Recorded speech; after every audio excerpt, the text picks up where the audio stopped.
L'indice socio-économique des écoles en Fédération Wallonie-Bruxelles, capsule 2, le calcul de l'ISE.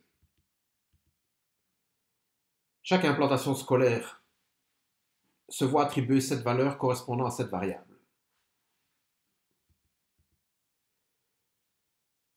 Dans le fondamental, en 2019-2020, on relève 3035 implantations. On est donc confronté à un tableau qui compte 3035 lignes, 7 colonnes. Comment interpréter ce tableau? C'est l'analyse en composantes principales qui va nous le permettre.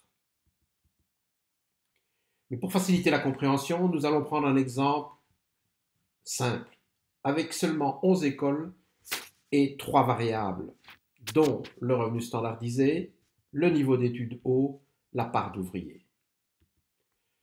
Le tableau est donc fortement simplifié, nous n'avons plus que 11 lignes et 3 colonnes. L'Institut Saint-Rita, par exemple, le revenu moyen des ménages de l'école, c'est 30 000 euros. Le niveau d'études haut, 0,9, ça veut dire que 9 dixièmes des ménages ont un membre issu de l'enseignement supérieur. La proportion d'ouvriers moyenne des ménages de l'école est de 15 centièmes. Et donc ainsi de suite, nous avons les résultats pour les 10 autres écoles. Nous avons calculé la moyenne pour ces 11 écoles et pour chacune des variables, et nous avons aussi calculé l'écart type. Ces variables, vous avez vu, elles sont de l'ordre du millier ou de l'ordre de l'unité, et pour qu'elles aient des grandeurs d'ordre comparable, on va ce qu'on appelle les centrer et les réduire. Alors pour les centrer, de chacune des valeurs, on va y soustraire la moyenne et on va diviser le tout par l'écart type. Grâce à cela, on obtient de nouvelles valeurs qui sont toutes du même ordre de grandeur. Comme on le voit, pour chacune des 3 variables, donc on a bien le revenu, XI, l'étude O, YI, proportion d'ouvriers, ZI. Les nombres sont devenus positifs ou négatifs et sont entre moins 3 et 3.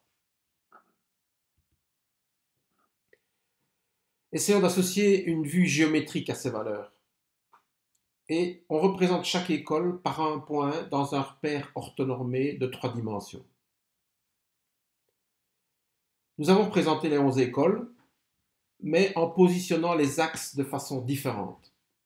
Et on voit qu'on peut obtenir des résultats assez différents suivant le positionnement des axes.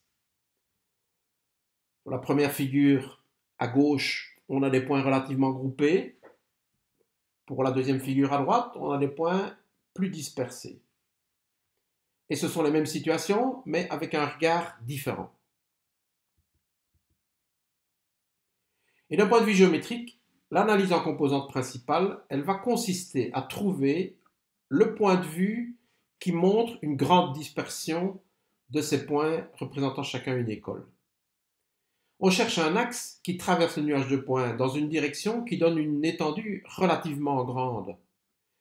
Cet axe sera celui le long duquel la dispersion est la plus grande et qui permet au mieux de discriminer les différentes implantations.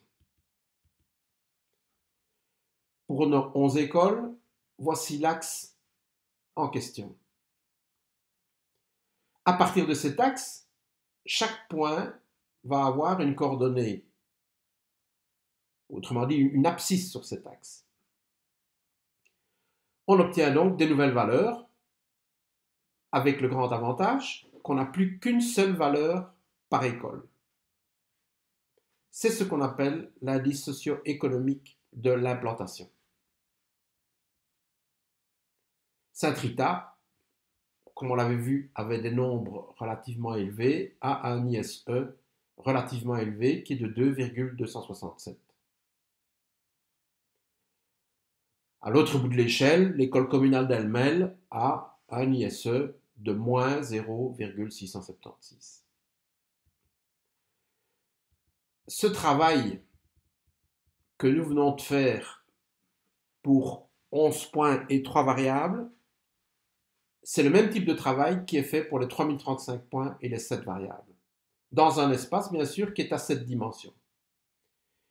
Et c'est ce travail qu'on appelle ACP ou analyse en composantes principales qui fournit un seul nombre, à savoir l'ISE ou indice socio-économique. Voilà donc pour le calcul de l'ISE, suite à la prochaine capsule pour parler de la classe ISE.